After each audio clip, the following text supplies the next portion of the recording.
Welcome to the next video in my Titanic sinking model series. This video is all about my previous designs and how they've evolved over time.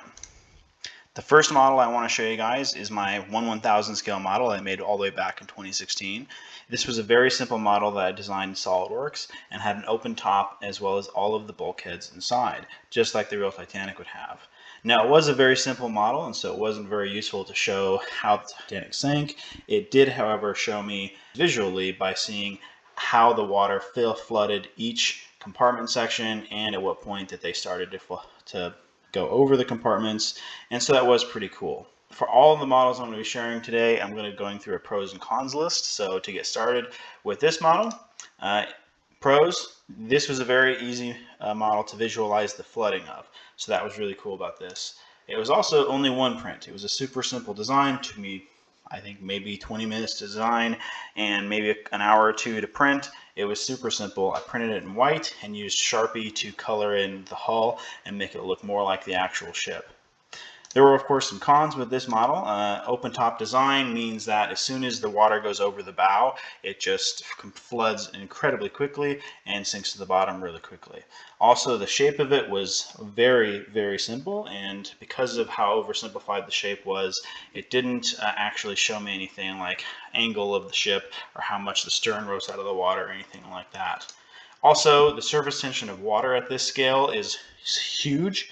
Like if you were to scale up the surface tension of water from this 1,000 times, it would be like 10 or 12 feet of the water holding itself back due to surface tension. And so that ends up causing a lot of problems at this scale. By the way, if you want to see what the model looks like, here's a little cross section with the individual bulkheads in there. You can kind of see it. Again, very simple. If you guys have the ability to design and 3D print yourself, I highly recommend trying something like this. So from there, I decided to scale the model up by a factor of 2, going from 1/1000 scale to 1/500. As you can see here, I also filled in the top of the model so that way it was fully enclosed, and I put 4 funnels on it. Because I scaled it up by a factor of 2, I had to print it in 2 pieces anyway, so I cut the model in half right about where I thought the split should be. Originally, I wasn't sure how I was going to make it split or even if that was going to be possible. I used tape at first and tried seeing if I could get that to work, but none of that really worked. And then I had the idea to hold it together with magnets. And this idea actually worked out really well, as you're about to see. It was super consistent and very reliable and very easy to put back together. Yeah, as you can see here, it ended up working out really well. This was a pleasant surprise for me, and this model ended up working out as a real proof of concept that I could make a really accurate scale model of the Titanic and have it separate as it should repeatedly. All right, so let's go into the pros and cons for version 2. So pros, it only took 2 prints. It took me about maybe an hour or 2 of design work on this guy to make it the shape that it is.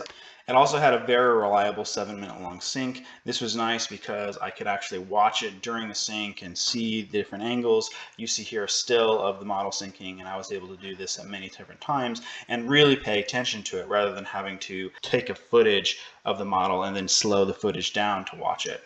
Also, the magnetic split ended up working out extremely well. I was really happy with how that turned out.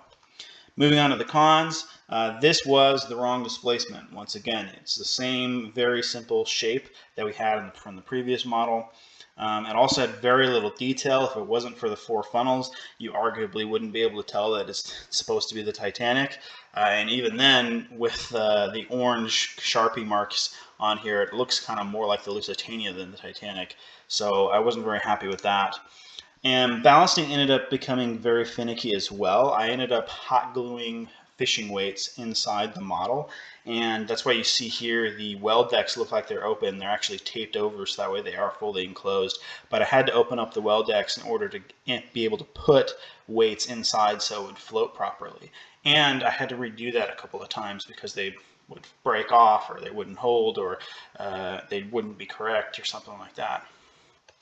Moving on from there, because I had so much success by scaling up the version 1 model to the version 2 by a factor of 2, by going up from 1/1000 scale to 1/500, I thought, all right, for version 3, why don't I scale it up by a factor of 2 once again, go from 1/500 to 1/250 scale. And so this is what you can see the version 3 model ended up looking like in CAD. At this scale, I was able to add a lot more detail and really make it start to look like the Titanic from the top. I ended up separating the funnels so that way they could fall off as the ship sank. The idea being that the funnels would be buoyant themselves, and once the water spilled over the top of the deck, it would lift the funnels out of their sockets and they would fall over. This was a really cool idea that I thought of, and I wanted to put magnets in here as well. This is about as far as I got with this model before I realized that, if I really want to make this thing this big, maybe I should start fixing the shape of the hull. Remember that the version 1 and the version 2 were, because of how simple the shape was, they didn't displace the correct amount of water. And because they didn't displace the correct amount of water, it ended up being a lot heavier than it should be, and it didn't lift up out of the water as much as it should. And so from there, I decided that I was going to start really working on the hull of the ship as well. So not only making the decks look better, but also making the hull. And so this is what version 4 looked like. You can see the stern section of the hull is starting to look a lot better. This was my kind of first attempt on the bow section. And then on the decks as well, I started adding a lot more detail. You can see A and B deck, pretty much all the windows are in place. I have the boat deck looking pretty nice there, and then even some bollards on the bow and on the stern. It's really starting to look good. And I couldn't help but render it in the water as well. This looked really good, and I'm still very proud of how this looked. I also couldn't resist rendering this in the sinking position. I mean, look at this. This looks so good in the sinking position. Here is the bow just going underwater. I think this looks so good. I can't wait to do this with my next model. And here we go again with a little deeper in the water with the bridge about to go under. I think it just looks so good.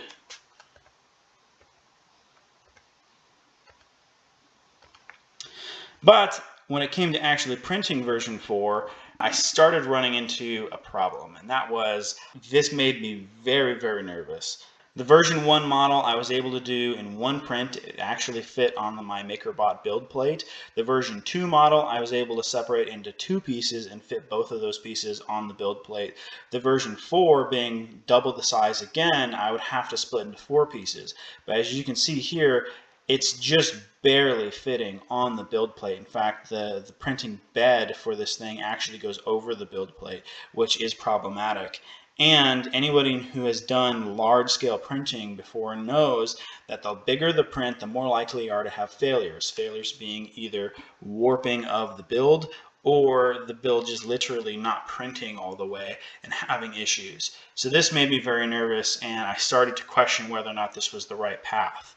So I started to think to myself, all right, well, version 2 didn't really have a problem with being too small. It was more that it just wasn't detailed enough. It wasn't displacing the right amount of water. So rather than for my next model going up to this large 1/250 scale model right away, maybe instead what I should do is make another 1/500 scale model with much more detail, and that would solve a lot of those problems. And so that's what version 5 ended up becoming. As you can see here, this is the same 1/500 scale from version 2, but with a lot of detail that we saw with version 4 and version 3. And this is what the model ends up looking like in CAD. I went ahead and removed a lot of the detail because at this scale, a lot of that detail would just end up increasing the risk of a print failure, and I didn't think it was necessary anyway. I also added barbecue skewers to represent the masts on here, which I think really complete the look of the top of the model. Also, for the color of the model, and rather than using a Sharpie mark on a white model, I decided that for version 5, I was going to print it starting with a red filament, and then at the right moment, swap the filament over to black, and then again over to white to do the top. And by doing this, that meant that the model would be the right color as soon as the print was finished. Looking inside the model, you see here that I added all of the bulkheads again, just like I did in the previous models. But this time the bulkheads didn't just stop at the point at which they are watertight, they went all the way up to the upper top decks. By doing so, this restricted how fast water could move from one compartment to the next and how fast it could spill over the top of the compartments. And you can see here the little holes I added for where there would be hallways in the actual cross-section of the hull where these bulkheads are. You can also see here where I added weights in the model, and I kind of enclosed them in little cubbies. This wasn't designed to completely ballast the ship at the right point, but rather than just make it close, so that way I wouldn't have to add that much to the model once it was finished. And this is how it turned out. As you can see here, the color of the filament swap ended up working out really well here. You can see the orange funnels, which ended up being much more orange than I thought they were going to look, which is unfortunate. Not as unfortunate as the fact that I don't have a complete ship here. In fact, this is as far as I ever got with version 5 in the printing. Even if I had completed the stern section, this model ended up being so top heavy that I couldn't get it to float. So moving on to the pros and cons of this model.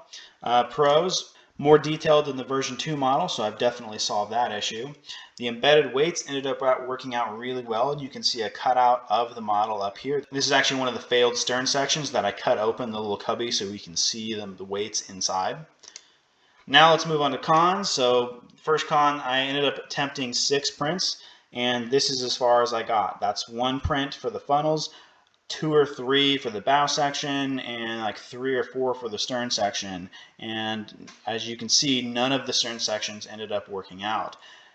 It also was way too top heavy. I taped closed the center section of the bow and tried floating it, and I could not, no matter what I tried, get it to float upright. This was very unfortunate. Also, the funnels were way too heavy for what they were, and so that didn't help the issue either.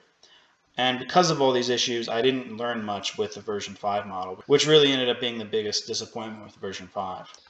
So from there, I moved on to version 6. Version 6 is very similar to version 5. It's 1/500 scale once again, and I attempted to fix all the issues. So I worked on the hull again because I couldn't help myself, and I really started to make, I think version 6 was the first time I really had the hull looking like the Titanic from the underside. Now including the rudder and all 3 of the propeller tubes, I think this is really starting to look good. I added a little bit more detail to the upper decks on here. I changed the filament color of the funnels to be this yellow color, which definitely looks a lot closer to what the funnel should be. Internally, rather than have the bulkheads go all the way up to the top deck, I cut them short just to the point at which they are supposed to be watertight. The thought being that by doing this, it wouldn't be as top heavy. I also moved the weights as far down as I could possibly get them. And fortunately, it worked. As you can see here, this is the version 6 model sitting in my bathtub. This was supposed to be one of the test sinkings of this model. I intended to have later sinkings in actually like a deeper pool with a tripod and have that look really good. But unfortunately, this ended up being the best surviving footage of my version 6 model. You can see the water tension holding back on the model itself. Every time it kind of bursts and goes over, the model sinks a little deeper because it kind of shows you how much extra buoyancy you're getting because of that surface tension. Now, fortunately, because the model is the right displacement, the stern is lifting up out of the water much more than the version 2 model ever did, and so this is really starting to look much more realistic. I did end up taping this together. Unfortunately, the magnetic split never really worked properly. That's part of the reason I never did another more professional video of the sinking of this model. Here you can see the bridge just about going underwater, and the stern section is really starting to rise up. Man, that looks really good. Now on this sinking, the forward funnel actually had a little hole in it, and so it started flooding with water. So while it does roll over a little bit, it doesn't completely fall off. But the second, third, and fourth funnel do fall off properly.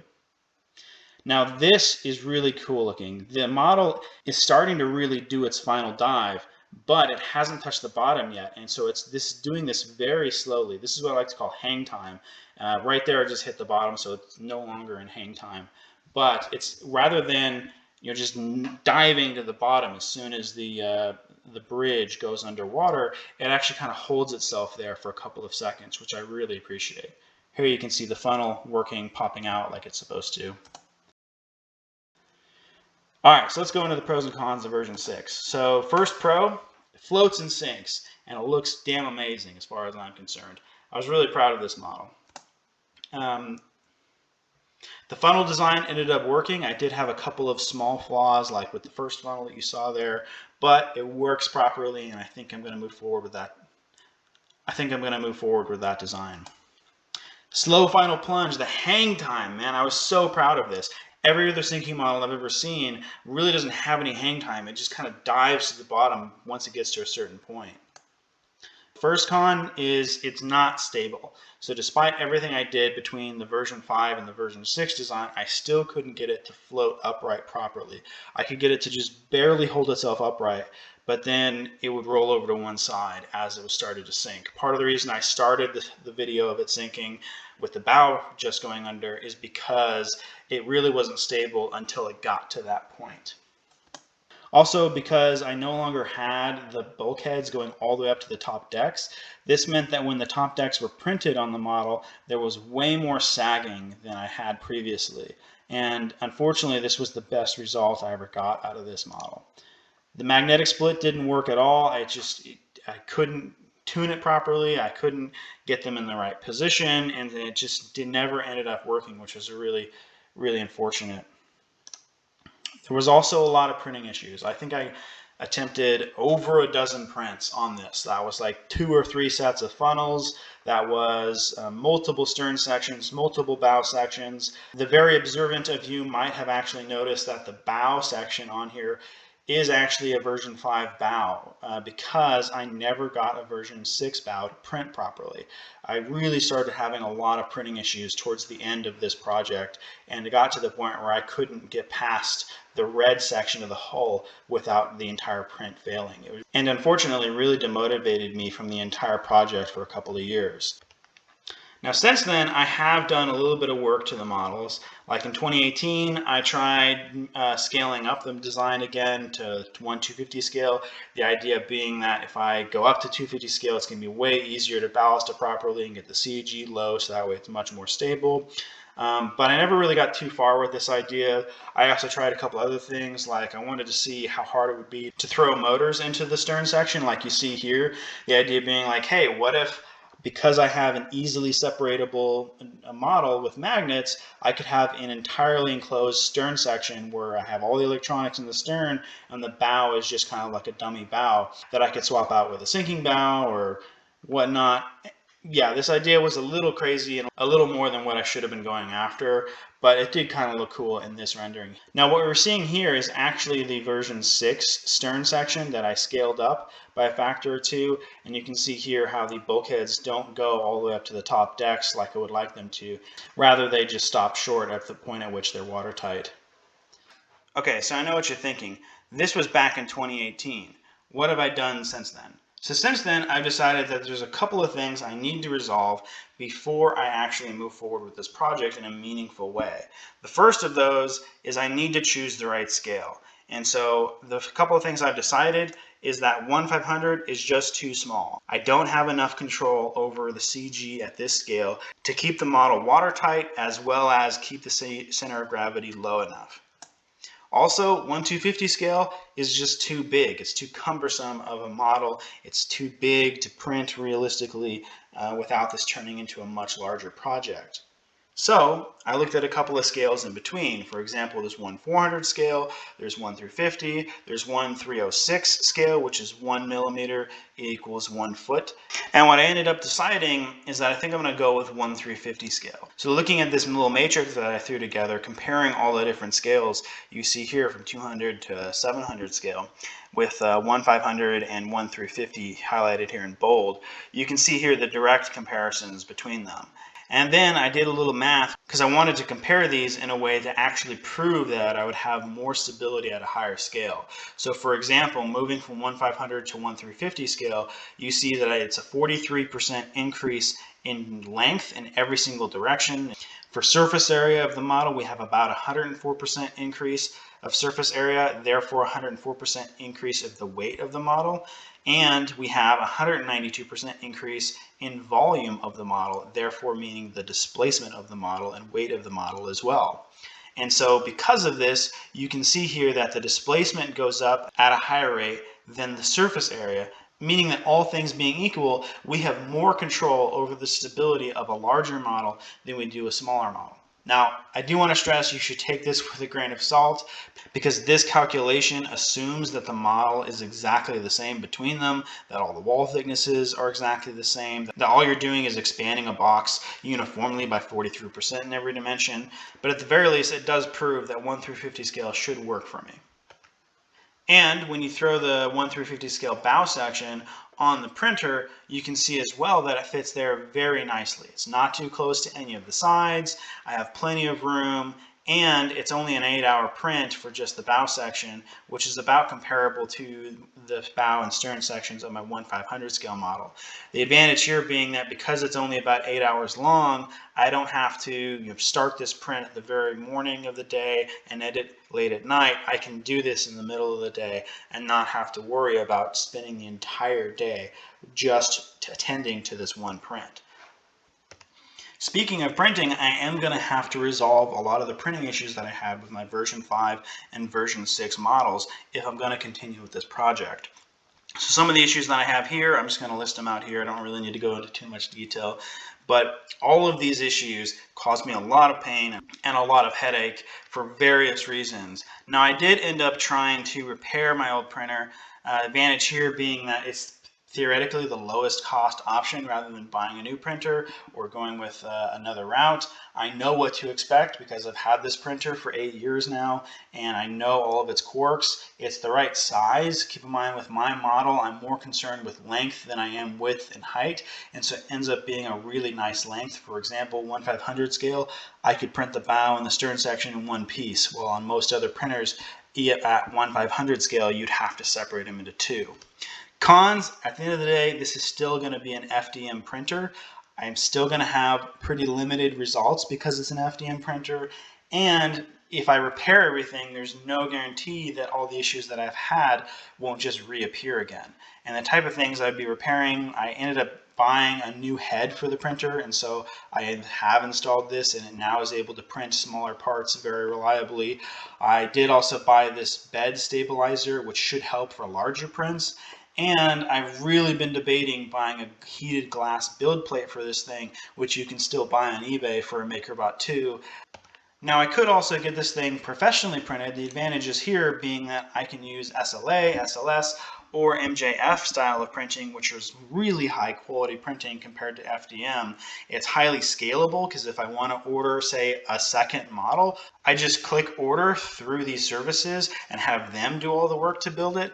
That would be really nice. There are cons, however. For example, the model can't be hollow. What this means is I'd probably have to separate it into additional pieces vertically so that way I can fully access the entire inside of the model. There's also unknown costs. I don't know if this is going to be a $100 per model or a $500 per model print until I actually send the model in to be quoted. And depending on how many times or attempts that I need before I get it right, this could very easily go from being a cost-effective solution to the most expensive solution.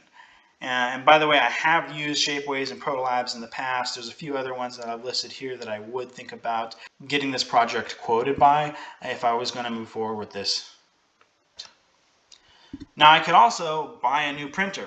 Advantages here being it has a lot more potential than my old 2012 MakerBot does. For example, this Prusa MK3 printer, I've heard a lot of really good things about. It has a lot of features that the MakerBot doesn't have that could easily prevent a lot of the issues that I've had. There's also the potential to go to, say, a much nicer type of printing like SLA printing that would be really nice. The big con, though, is this could be really expensive. You know, even the Prusa MK3 is like a $750 minimum printer, and the Formlabs starts at $3,500, can easily go to $5,000 plus if you include all of the accessories for post-processing of the prints.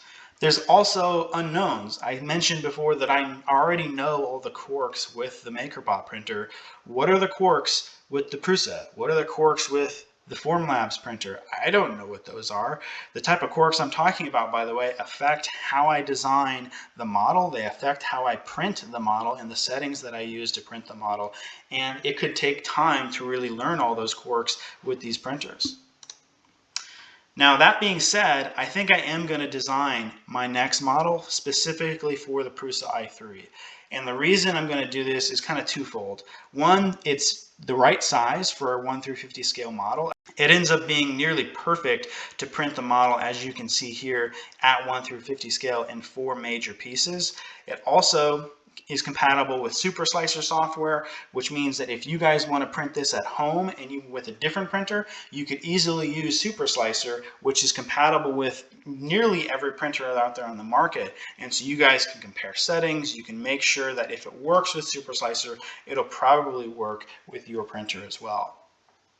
Now moving on from there, because I am going to be using an FDM style printer, one of the big advantages with using FDM is I can print the model in multiple colors, meaning I don't have to do as much post-processing of the model. So like my version 5 and my version 6 models where I printed them in red, black, white, etc. plastic, I can do that with the next model as well. Now for my version 5 and version 6 models, I ended up using MakerBot Red, MakerBot Black, white, and MakerBot Orange plastic. These worked out pretty well. The orange was definitely the wrong color for the funnels, so I moved over pretty quickly to this MakerBot yellow. I forget the actual name for it. I've always referred to it as kind of like a baby poop yellow because that's what it looks like to me, but it ends up looking a lot closer to the color of the funnels than the orange. Moving forward with my 1 through 50 scale model, I wanted to broaden my horizons and really look at all the different filaments. And so I've been searching a lot to see what filaments I could be using that could be even a closer color. So for example, this red on the Titanic wasn't a bright, vibrant red. It was actually more of a dull red. And so what I found is this filament by a company called Filament, and it's a matte red color. And what I like about this, not only is it matte, which is highly recommended for a Titanic model of this scale, but it's also more of a dull red. It's not quite pink, but it's not a super vibrant red, which I really like, which I think is really going to look good. Now Filament also makes a matte black to go with it, so that's an easy choice there. And they make a matte white. So again, 2 easy choices there. Now for the funnels, this is kind of a different story. It's really hard to find a funnel colored filament out there, and I really did a lot of searching. I ended up searching primarily for like a gold style filament. Most golds end up being very bright, very shiny, and they just would look out of place. But I did find this filament by Hatchbox. This is their Hatchbox Gold PLA.